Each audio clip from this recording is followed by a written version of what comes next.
Hi ಸ್ನೇಹಿತರೆ, ಎಲ್ಲರಿಗೂ ನಮಸ್ಕಾರ. ಸ್ನೇಹಿತರೆ, ಈ ವಿಡಿಯೋ ತುಂಬಾನೇ ಯೂಸ್ಫುಲ್ ಇನ್ಫಾರ್ಮೇಶನ್ ವಿಡಿಯೋ ಆಗಿದೆ. ಹಾಗಾಗಿ ಯಾರು ಕೂಡ ಸ್ಕಿಪ್ ಮಾಡದೆ ವಿಡಿಯೋವನ್ನು ಪೂರ್ತಿ ನೋಡಿ, ಮತ್ತೆ ನಿಮ್ಮ ಸ್ನೇಹಿತರಿಗೂ ಕೂಡ ಶೇರ್ ಮಾಡಿ. ಹಾಗೆ ನಮ್ಮ ಚಾನಲ್ ಅನ್ನು ಹೊಸದಾಗಿ ನೋಡ್ತಾ ಇದ್ರೆ ಚಾನಲ್ ಸಬ್ಸ್ಕ್ರೈಬ್ ಮಾಡಿಕೊಂಡು ಬೆಲ್ ಐಕಾನ್ ಬಟನ್ ಒತ್ತಿ. ಯಾಕೆಂದ್ರೆ ನಾವು ಹಾಕುವಂತ ಯಾವುದೇ ಒಂದು ಜಾಬ್ ಇನ್ಫಾರ್ಮೇಶನ್ ವಿಡಿಯೋ ತಮಗೆ ಒಂದು ತಲುಪುತ್ತದೆ. ಓಕೆ, ಮೇನ್ ಇಂಪಾರ್ಟೆಂಟ್ ವಿಷಯ ಏನಪ್ಪಾ ಅಂದ್ರೆ, ಇದೇ ಒಂದು ಫೆಬ್ರವರಿ 29ನೇ ತಾರೀಕಿನಂದು ಕರ್ನಾಟಕ ಲೋಕಸೇವಾ ಆಯೋಗ KPSC ಇಂದ ಭೂಮಾಪಕರು ಅಂದ್ರೆ ಲ್ಯಾಂಡ್ ಸರ್ವೇಯರ್ ಹುದ್ದೆಗಳ ನೇಮಕಾತಿಗಾಗಿ ಅಧಿಸೂಚನೆಯನ್ನು ಹೊರಡಿಸಿ ಅರ್ಜಿಯನ್ನು ಸಹ ಸ್ವೀಕರಿಸಲಾಗಿತ್ತು. ಹಾಗಾದ್ರೆ ಒಟ್ಟು ಎಷ್ಟು ಹುದ್ದೆಗಳನ್ನ ಕಾಲ್ಫರ್ ಮಾಡಲಾಗಿತ್ತು ಅಂದ್ರೆ, ಉಳಿಕೆ ಮೂಲ ವೃಂದದಲ್ಲಿ 264 ಹುದ್ದೆಗಳು, ಹಾಗೆ ಹೈದರಾಬಾದ್ ಕರ್ನಾಟಕ ಅಭ್ಯರ್ಥಿಗಳಿಗೆ 100 ಹುದ್ದೆಗಳನ್ನ ಅರ್ಜಿಯನ್ನು ಆಹ್ವಾನಿಸಲಾಗಿತ್ತು. ಸೊ ಈ ಒಂದು ವಿಷಯಕ್ಕೆ ಸಂಬಂಧಪಟ್ಟಂತೆ ಹಲವಾರು ಸಂಘಟನೆಗಳು ಈ ಒಂದು ಸರ್ಕಾರಕ್ಕೆ ಹಾಗೂ KPSCಗೆ ಈ ಒಂದು ಹುದ್ದೆಗಳನ್ನ ಇನ್ನೂ ಹೆಚ್ಚಳ ಮಾಡಬೇಕು, ಹಾಗೆ ಅರ್ಜಿ ಸಲ್ಲಿಸಲಿಕ್ಕೆ ಇರುವಂತಹ ವಯೋಮಿತಿಯನ್ನು ಸಹ ಹೆಚ್ಚಿಗೆ ಮಾಡಬೇಕು ಅಂತೇಳಿ ಒಂದು ಮನವಿಯನ್ನು ಸಲ್ಲಿಸಿತ್ತು. ಹಾಗಾಗಿ ಈ ಒಂದು ಮನವಿಯನ್ನು ಪರಿಗಣಿಸಿದಂತಹ KPSC ಹಾಗೂ ಸರ್ಕಾರ ವಯೋಮಿತಿಯನ್ನು ಸಹ ಹೆಚ್ಚಳ ಮಾಡಿದೆ, ವಯೋಮಿತಿಯಲ್ಲಿ ಸಡಿಲಿಕೆಯನ್ನು ಸಹ ನೀಡಿದೆ ಮತ್ತು ಹುದ್ದೆಗಳನ್ನು ಸಹ ಹೆಚ್ಚಳ ಮಾಡಿ ಪುನಃ ಒಂದು ಆದೇಶವನ್ನು ಹೊರಡಿಸಿದೆ.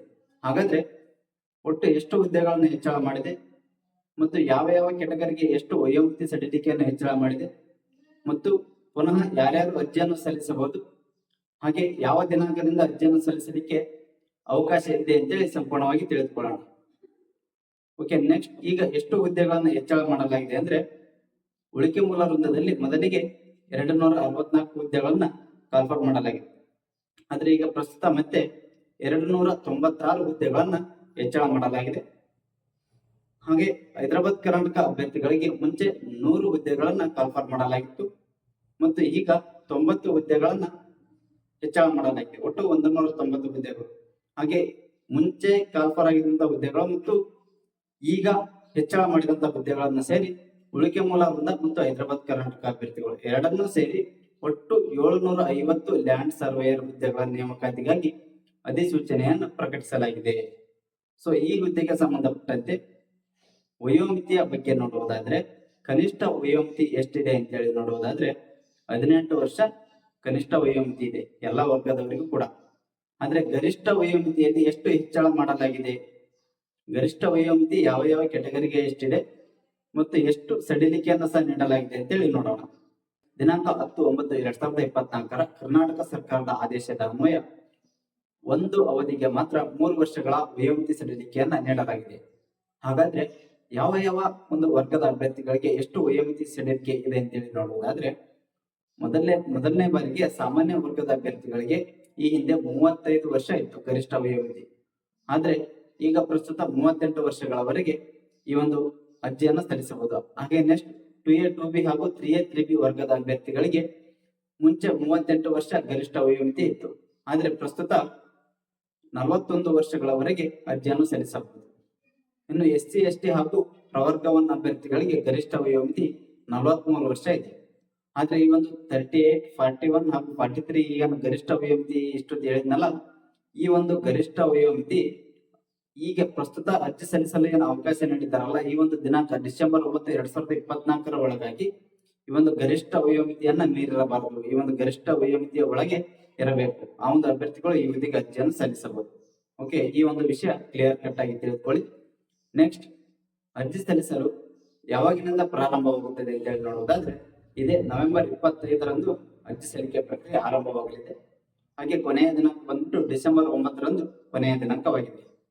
ಓಕೆ, ನೆಕ್ಸ್ಟ್ ಅರ್ಜಿ ಶುಲ್ಕ ಎಷ್ಟಿದೆ, ಅಪ್ಲಿಕೇಶನ್ ಫೀಸ್ ಎಷ್ಟಿದೆ ಅಂತ ಹೇಳಿ ನೋಡುವುದಾದ್ರೆ, ಈ ಹುದ್ದೆಗೆ ಅರ್ಜಿಯನ್ನು ಸಲ್ಲಿಸುವಂತಹ ಅಭ್ಯರ್ಥಿಗಳು ಕಡ್ಡಾಯವಾಗಿ ಅರ್ಜಿ ಶುಲ್ಕವನ್ನು ಪಾವತಿಸಲೇಬೇಕು. ಒಂದು ವೇಳೆ ತಾವು ಅರ್ಜಿ ಶುಲ್ಕವನ್ನು ಪಾವತಿಸದಿದ್ರೆ ತಮ್ಮ ಅರ್ಜಿಯನ್ನು ಮಾನ್ಯ ಮಾಡಲಾಗುವುದಿಲ್ಲ, ರಿಜೆಕ್ಟ್ ಮಾಡ್ತಾರೆ. ಅದು ತಮ್ಗೆಲ್ಲರಿಗೂ ಕೂಡ ಈ ಒಂದು ವಿಷಯ ಗೊತ್ತು. ಬಟ್ ಅರ್ಜಿ ಶುಲ್ಕ ಯಾವ ಯಾವ ಕೆಟಗರಿಗೆ ಎಷ್ಟಿದೆ ಅಂತ ಹೇಳಿ ನೋಡೋಣ. SC ST ಹಾಗೂ ಪ್ರವರ್ಗ 1 ಮತ್ತು ಅಂಗವಿಕಲ ಅಭ್ಯರ್ಥಿಗಳಿಗೆ ಅರ್ಜಿ ಶುಲ್ಕ ಇರುವುದಿಲ್ಲ. ಅರ್ಜಿ ಶುಲ್ಕದಲ್ಲಿ ವಿನಾಯಿತಿಯನ್ನು ನೀಡಲಾಗಿದೆ. ಹಾಗೆ ಮಾಜಿ ಸೈನಿಕ ಅಭ್ಯರ್ಥಿಗಳಿಗೆ 50 ರೂಪಾಯಿ ಅರ್ಜಿ ಶುಲ್ಕವನ್ನು ಪಾವತಿಸಬೇಕು.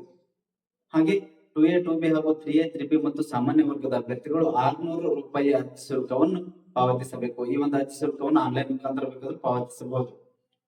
ಓಕೆ, ಯಾವುದೇ ಕಾರಣಕ್ಕೂ ಈ ಒಂದು ಅರ್ಜಿಯನ್ನು ಸಲ್ಲಿಸಿ ಅರ್ಜಿ ಶುಲ್ಕ ಪಾವತಿಸುವುದನ್ನು ತಪ್ಪಿಸಬೇಡಿ. ಯಾಕಂದ್ರೆ ತಮ್ಮ ಅಪ್ಲಿಕೇಶನ್ ಅನ್ನು ರಿಜೆಕ್ಟ್ ಮಾಡಲಾಗ್ತದೆ. ಹಲವಾರು ಸಂಘಟನೆಗಳ ಒಂದು ಒತ್ತಡಕ್ಕೆ ಮಣಿದು ಪುನಃ ಈ ಒಂದು ಅವಕಾಶವನ್ನು ನೀಡಲಾಗಿದೆ. ಮತ್ತೆ ಹುದ್ದೆಗಳನ್ನು ಪೋಸ್ಟ್ ಅನ್ನು ಸಹ ಹೆಚ್ಚಿಗೆ ಮಾಡಲಾಗಿದೆ. ಸೊ ಈ ಒಂದು ಅವಕಾಶವನ್ನು ಮಿಸ್ ಮಾಡಿಕೊಳ್ಳಬೇಡಿ. ಸೊ ನೆಕ್ಸ್ಟ್ ಏನಪ್ಪಾ ಅಂದ್ರೆ ಈ ಒಂದು ಆಯ್ಕೆ ವಿಧಾನ ಯಾವ ರೀತಿ ನಡೀತದೆ ಅಂತ ಹೇಳಿದ್ರೆ, ಮೊದಲನೇದಾಗಿ ಕನ್ನಡ ಭಾಷೆ ಪರೀಕ್ಷೆ ಮತ್ತು ನೆಕ್ಸ್ಟ್ ಸ್ಪರ್ಧಾತ್ಮಕ ಪರೀಕ್ಷೆ ನಡೆಸುವ ಮೂಲಕ ಈ ಒಂದು ಹುದ್ದೆಯನ್ನ ಆಯ್ಕೆ ಮಾಡಿಕೊಳ್ಳಲಾಗ್ತದೆ. ಅದು ತಮಗೆಲ್ಲರಿಗೂ ಕೂಡ ಗೊತ್ತು. ನೆಕ್ಸ್ಟ್ ಒಂದು ವಿಡಿಯೋದಲ್ಲಿ ಈ ಹುದ್ದೆಯ ಒಂದು ಸಿಲೆಬಸ್ ಹಾಗೂ ಯಾವ ಒಂದು ವಿಷಯಗಳ ಮೇಲೆ ಪ್ರಶ್ನೆಗಳನ್ನು ಕೇಳಲಾಗುತ್ತದೆ, ಸಿಲೆಬಸ್ ಯಾವ ರೀತಿ ಇರ್ತದೆ ಅಂತೇಳಿ ನೆಕ್ಸ್ಟ್ ಒಂದು ವಿಡಿಯೋದಲ್ಲಿ ಸಂಪೂರ್ಣವಾಗಿ ತಿಳಿಸಿಕೊಡ್ತೇನೆ. ಓಕೆ, ನೆಕ್ಸ್ಟ್ ಇನ್ನೊಂದು ಇಂಪಾರ್ಟೆಂಟ್ ಆದ ಒಂದು ಇನ್ಫಾರ್ಮೇಶನ್ ಏನಂದ್ರೆ, ಈ ಒಂದು ಹುದ್ದೆಗಳನ್ನ ಹೆಚ್ಚಳ ಮಾಡಿದಂತಹ ಕುರಿತಾದ ಒಂದು ನೋಟಿಫಿಕೇಶನ್ PDF ಅನ್ನ ಈ ವಿಡಿಯೋದ ಡಿಸ್ಕ್ರಿಪ್ಷನ್ ಅಲ್ಲಿ ಕೊಟ್ಟಿರ್ತೇನೆ. ಸೊ ಯಾರ್ಯಾರಿಗೆ ಡೌಟ್ ಇದೆಯೋ ಅವರು ಸಂಪೂರ್ಣವಾಗಿ ನೋಟಿಫಿಕೇಶನ್ ಅನ್ನು ಓದಿಕೊಂಡು ಮಾಹಿತಿಯನ್ನು ತಿಳಿದುಕೊಂಡು ಅರ್ಜಿಯನ್ನು ಸಲ್ಲಿಸಿ. ಓಕೆ, ಇಷ್ಟೊತ್ತು ನಾನು ನೀಡಿದ ಮಾಹಿತಿ ತಮಗೆ ಇಷ್ಟವಾಗಿದ್ದರೆ ಈ ವಿಡಿಯೋಗೆ ಒಂದು ಲೈಕ್ ಕೊಡಿ ಹಾಗೂ ಈ ಒಂದು ಯೂಸ್ಫುಲ್ ಇನ್ಫಾರ್ಮೇಶನ್ ವಿಡಿಯೋವನ್ನು ನಿಮ್ಮ ಸ್ನೇಹಿತರಿಗೂ ಕೂಡ ಶೇರ್ ಮಾಡಿ. ಹಾಗೆ ನಮ್ಮ ಚಾನಲ್ ಅನ್ನು ಸಬ್ಸ್ಕ್ರೈಬ್ ಮಾಡಿಕೊಳ್ಳಿ. ಧನ್ಯವಾದಗಳು.